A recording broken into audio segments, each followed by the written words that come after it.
Changing server in MetaTrader 4 is a pretty simple thing to do, and in this video I will be telling you exactly how you guys can do it.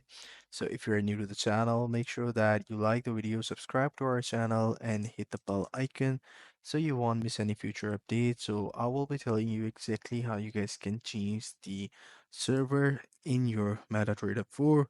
So simply what you have to do is to go to your profile icon over here, and what you have to do is to go to the MQL5 service top-up, and it will take you to this page.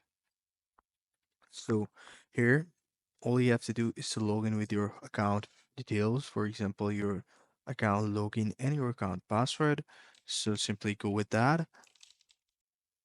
And once you have login with your MT4 uh, credentials, all you have to do is to simply go to your profile icon on the top right corner, and in the profile icon, simply go ahead in the settings or profile.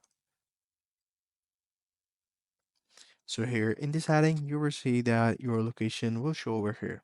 Simply go ahead and change the country where you want to change it to. That way your server will be changed. I hope you found this video helpful. If you do, please consider subscribing to the channel. Take care. Bye bye.